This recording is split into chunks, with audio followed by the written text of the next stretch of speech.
बोलिए गुरुदेव की जय। तो गुरु प्यारी साध संगत, कल के सत्संग में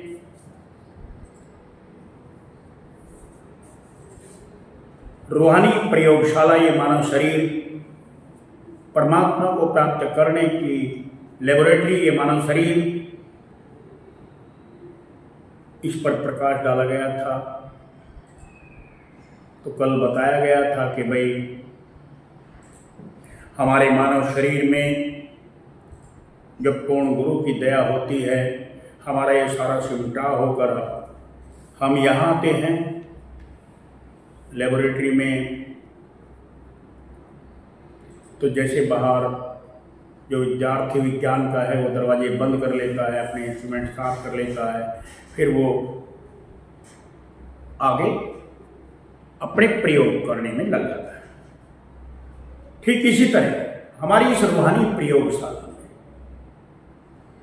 जब हम बैठते हैं, मैंने बताया था कि पहले बैठे, आसन लगाया, मेरुदंड सीधा रखा, बाहर से पलकें बंद करी, अंदर से आंखें खोली और फिर हम इस मरकज पर पहुंचे जहां ये आत्मा का रूह का निवास है हमारे मानव शरीर में।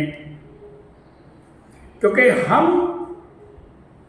ये कह रहे हैं कि हमारी आत्मा का निवास यहाँ है, लेकिन इस चीज के लिए कि कैसे है हम ये मान लें, मैं एक छोटा सा उदाहरण आपके सामने रखता हूं कि जैसे बिजली है वो हमारे घरों में आ रही है। आ कहां से रही है? पावर हाउस से। पावर हाउस पे कहां से आई? जहां बिजली बनती है वहां से बिजली बनी, पावर हाउस तक आई, पावर हाउस से खंबे तक आई, ट्रांसफार्मर तक, और वहां से हमारे मीटर तक आई, और मीटर से ये सप्लाई हमारे ट्यूबलाइट में, पंखों में, फ्रिज में, एयर कंडीशन में जा रही है। जिसका स्विच ऑन करेंगे वही चलेगा, जिसका नहीं करेंगे वो नहीं चलेगा। तो हमारी ये जो आत्मा है, चेतन जो पावर है, वो यहाँ पे ठहरी है मनुष्य शरीर में। यहां से ये चेतना हमारी ऑक्सीजन, सांसों के जरिए, ऑक्सीजन के जरिए हमारी पूरी बॉडी की सब नसों में घूम रही है।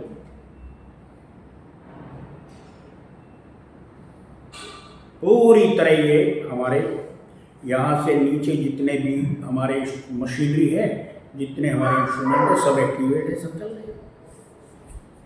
आंखें काम कर रही हैं देखने का, कान काम कर रहे हैं सुनने का, नाक काम कर रही है सूंघने का, जिह्वा काम कर रही है चखने का, और हमारी स्किन काम कर रही है स्पर्श करने का। ये हमें बताते हैं हमने क्या देखा आंखों से, क्या सुना कानों से, क्या सूंघा नाक से, क्या चखा जीभ से, और क्या हमने स्पर्श किया। क्योंकि यहां हमारी इस मरकज पर जागृत अवस्था में हमारी आत्मा यहां बैठी है। तो ये सारे औजार, सारे इंस्ट्रूमेंट, सारी मशीनरी चल रही है। अब इनका संबंध कैसे कटता है कि ये हमारी यहां से आत्मा हमारे जब कंठ में उतरती है, क्योंकि हमारी ये आत्मा जागृत अवस्था में यहां है। जब हम सोते हैं, ना गहरी नींद में होते, ना जागृत में होते, तो हम स्वप्न में पहुंचते हैं, और स्वप्न में ये हमारे कंठ में आ जाती है। जब कंठ में आएगी तो ऊपर के जितने इंस्ट्रूमेंट है वो अपना काम करना बंद कर देंगे, क्योंकि वहां से उनका संबंध कट गया। जब ये यहां हृदय में आ जाएगी तो जो सूक्ष्म लोक का खेल है वो भी खत्म हो जाएगा। कैसे? अब देखिए कि जैसे एक कोई व्यक्ति अखबार पढ़ रहा है और मुंह में पान है, मुंह में पान चबा रहा है, आंखों से काम ले रहा है पढ़ने का, जिह्वा रस ले रही है पान का। तो हुआ क्या? अचानक झपकी लग गई, आंखें बंद हुई, तो सूक्ष्म मंडल में पहुंचा, स्वप्न देखने लगा। भाई मेहमान आ गए हैं, रिश्तेदार घर पे आए हैं, तो उनके लिए अरे भाई रसगुल्ले लाओ, चाय लाओ, मेहमान नवाजी करो। अब वो चाय पी रहे हैं और रसगुल्ले खा रहे हैं। क्यों? क्योंकि ये आत्मा यहां से उठकर यहां ही स्वप्न देख रहे हैं। मुंह में पान है तो जीभ ने पान का स्वाद लेना बंद कर दिया। स्वाद का एक आ रहा है, चाय का, रसगुल्ले का आ रहा है, जो सूक्ष्म में बैठा है। अब चाय रसगुल्ले का स्वाद है, मुंह में तो पान है, तो पान का आना चाहिए ना भाई, लेकिन पान का आ नहीं रहा। इसका मतलब क्या हुआ? क्या अखबार भी नहीं दिख रहा और पान का स्वाद भी नहीं आ रहा। आंख ने काम करना बंद कर दिया, जीभ ने अपना काम करना बंद कर दिया। आंख खुली, वो चेतना फिर दोबारा हमारी ये रूह यहां आई, आंखें खुली तो देखा पानी चल रहा है, जीभ पान का ही रस ले रही है, आंख अखबार ही पढ़ रहे हैं। तो यहां से ये इंस्ट्रूमेंट ने काम करना बंद कर दिया था। इसका मतलब ये पक्का है कि जागृत अवस्था में हमारी रूह यहां है और स्वप्न में यहां है। अब आगे चलते हैं गहरी नींद में। नींद गहरी आ रही है। एक माता को अपने बच्चे को छाती पे सुला रही है। बेटे ने गंदगी कर दी और गंदगी में से जो गंध आ रही थी, जो दुर्गंधें आ रही थी, वो माता को नहीं पता लगा। क्यों? क्योंकि वो आत्मा यहां आ चुकी थी। नासिका ने जो इसके अंदर सूंघने की क्षमता है, वो आत्मा की वजह से तो है ना। अब श्वास तो चल रहा है, श्वास तो ऑक्सीजन है भाई, हवा थोड़ी, हवा में गंध थोड़ी है। हवा में गंध होती है लेकिन हवा गंध नहीं है। तो नासिका के अंदर जो कुदरत ने केमिकल लगाया है, जो खुशबू और बदबू बताता है, अब इस चेतना की वजह से ये चेतना ऊपर नहीं है, यहां आ गई है, तो उसने, नाक ने अपना काम करना बंद कर दिया है।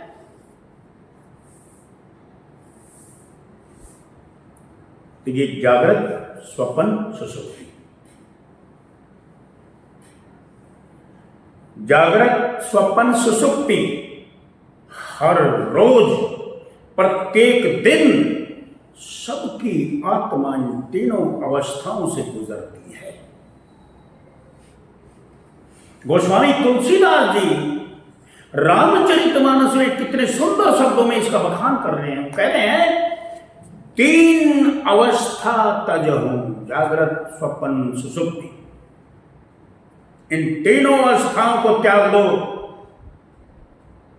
यानी अगर और नीचे जाएंगे तो और भी गहरी नींद आएगी, क्योंकि वेदों में क्या कहा है? जागृत, स्वप्न, तुर्यक और तुर्यति, नाभि से श्वास उठती है। लेकिन ये नीचे का खेल है, नीचे जितना हम जाएंगे उतना माया जाल में फंस जाएंगे। रोहानी मंडल ऊपर है, तो हमने यहां जागृत अवस्था में ध्यान में बैठे, हमने ऊपर जाना, नीचे नहीं। और जब ऊपर जाएंगे तब विवेक जगेगा हमारे अंदर। नीचे बुद्धि की समझ है, ऊपर विवेक है। तो जब ऊपर गए तो रूहानी मंडलों के नजारे देखे। क्या कहा कबीर साहिब की वाणी में? अवगति अगम अभेव। उस अवगति की गति को हम नहीं जान सकते। जैसे आकाश में उड़ने वाले परिंदे को नाली में रहने वाला कीड़ा क्या कभी जान सकता है? नहीं जान सकता। आकाश में उड़ने वाले परिंदे को केवल परिंदा ही जान सकता है। हम मन और माया की गंदगी में रहने वाले जीव रूहानियत की कीमत को क्या जानेंगे? नहीं जान सकते। गोस्वामी जी ने कहा 3 अवस्था तज, ये तीनों अवस्थाओं को त्याग लो। कौन सी? जागृत, स्वप्न, सुषुप्ति। फिर भजहूं भगवंत, फिर भगवान को भजो, फिर भगवान को भजो। भगवान तुम्हारे रूबरू हो जाएगा, परमात्मा तुम्हें मिल जाएगा, वो तुमसे बातें करेगा और तुम्हारे हर सवाल का जवाब देगा। तो 3 अवस्था तजहूं भजहूं भगवंत, और मन वचन अगोचर, वो मन से, हमारी इंद्रियों से, 5 तत्वों से आगे है। रूहानी मंडल भी हमारे मन से आगे है। तो गोस्वामी जी कह रहे हैं मन वचन कर्म, कर्मेंद्रियों से, ज्ञानेंद्रियों से, मन से वो आगे है। इंद्रियों के आगे, मन के आगे है। कौन? व्यापक। वो जो व्यापक है, वो जो जर्रे जर्रे में रमा हुआ है। और कितने रूप हैं? कहते हैं संसार में अनंत रूपों में वो जाहिर है।